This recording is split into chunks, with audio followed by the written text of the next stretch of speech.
Hi, I'm Janice Switlo, and I've done a series of episodes on Rupert's Land. I'm now going to move into that transition from Rupert's Land to Northwest Territories. And this is the first of what will likely be quite a few episodes on that. And I'm referring to an article written called Canada Annexes the West. And keep in mind, Canada has no lawful ability to annex anything, okay? The Crown must enter into treaties with Indigenous nations. The Crown cannot annex, okay? Maybe focus on that concept in a separate episode, because I do want to just focus a little bit here on this transition from Rupert's Land to Northwest Territories. In preparation for the reception of this great domain, Canada passed an act for the temporary government of Rupert's Land and the Northwestern Territory when united with Canada. Now remember, Britain said, hey, Rupert's Land is coming up for expiry and renewal, and maybe Canada wants to take this over. This short act provided that the West, styled the Northwest Territories, would be governed by federal appointees, a lieutenant governor assisted by a council. It also continued existing laws in force and public servants in office until changes were made by either the federal government or the lieutenant governor. The act was to continue in force until the end of the next session of Parliament. So that was anticipatory, so that if the Crown offered interests, if the Crown terminated the interests provided to and failed to renew the interests provided regarding Rupert's Land and said to Canada, you may want to deal with this area, this was put in place to accept that. So the vast Northwest Territories remained under the Act of 1869, that temporary arrangement. It was reenacted in 1871 as permanent without any alteration whatsoever. There's no reason to assume that in 1869 MacDonald and his colleagues intended any very radical future alteration in the statute, which, with the appointments made thereunder, revealed much about Ottawa's attitude toward the West. The area, not a Crown colony in 1869. Remember, there was only permissions to trade. Was to join Confederation as a federally controlled territory, not as a province. Well, it couldn't join as a province because there were no treaties in place at this time.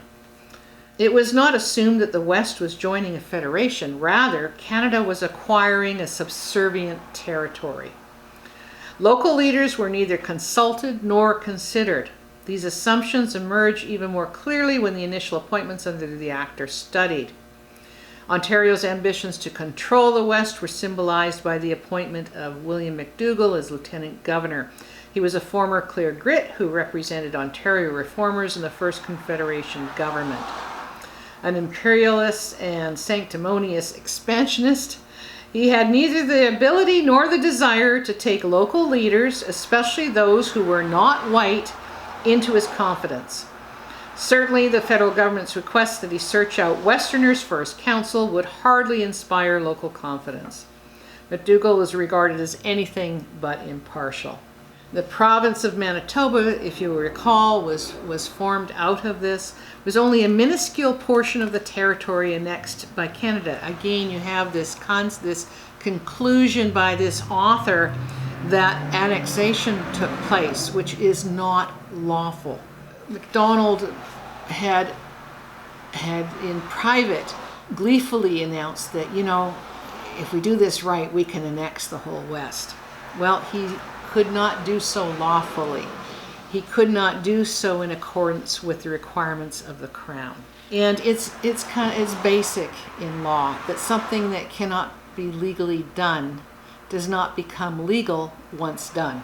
It remains unlawful and thus unenforceable. The remaining enormous area was organized as the Northwest Territories with virtually no permanent white settlements, so you pretty much have 100% Indigenous nationals there. It received even shorter shrift than Manitoba. Its initial government was provided under the Temporary Government Act. That statute was reenacted, extended, and continued in force until 1871 by the Manitoba Act. Prior to its second automatic expiry in 1871, it was again reenacted without major change. this time with no expiry date.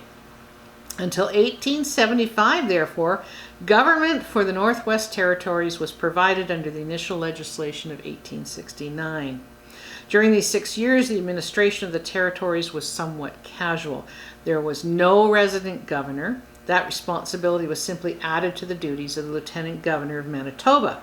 Most of the members of the councils were Manitobans who did not live in the territories. The Indians, the largest group of inhabitants, were managed, not consulted. Again, there's no lawful means of enforcing governance on these Indigenous nationals. The Mackenzie government overhauled the administration of the Northwest in 1875 by securing the passage of the Northwest Territories Act. Although not fully thought out, it did provide a fairly simple system of government consisting of a separate governor and a council that was initially appointed, but that would become elective as non-Indian population grew. Remember, the steps taken are all dependent on how many settlers come in.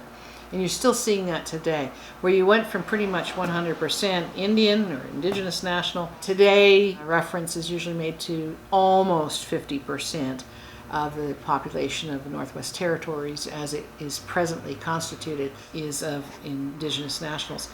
And that will change yet again. You know, global warming opening up and the big interest in the northern waters and passages and the furtherance of development and resource extraction plans.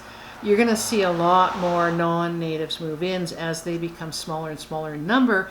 Canada and the government of the Northwest Territories will become more and more forceful in terms of termination of Indigenous nations.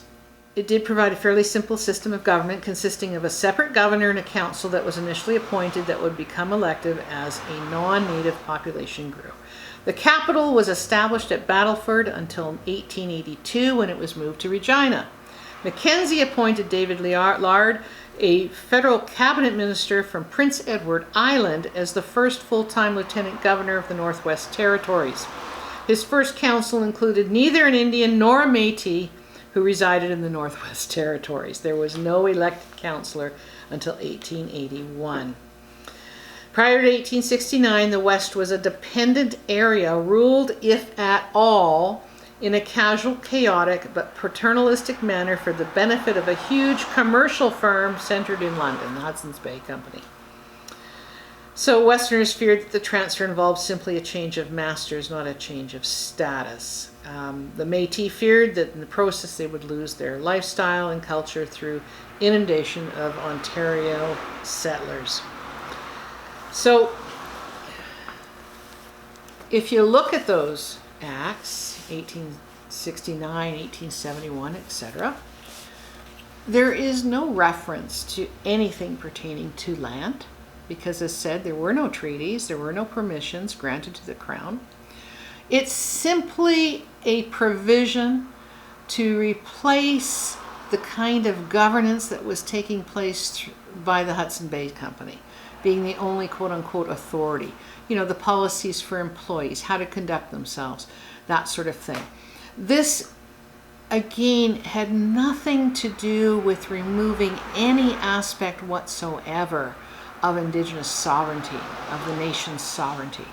Sovereignty was not abandoned until the settlement of land claims settlements that took place in the 1980s, 1990s, and negotiations continue in that respect. The fact is that Prince Rupert's land was not some kind of grant of land. It remained the ownership of Indigenous nations. And when Canada then took over the dealing with the traders and the fur traders and the hunters and what have you, of the governing of the Crown's subjects only, not impacting Indigenous nationals. You have this belief that just because Canada said, okay, we're going to deal with our people this way, that somehow in law that served to terminate nations and terminate ownership or transfer ownership. Nothing further from the truth. And it's indeed impressive to see that the Dene Nation under Decho have resisted all that. They still have their treaty, Treaty 11. They have not entered into a final land claim settlement agreement under federal policy. They still have their full sovereignty, especially their economic sovereignty. And they've withstood a lot of effort to have them believe that no longer exists, if it ever did. And so stay tuned for further discussions on that transition to Northwest Territories. That's all I have to say.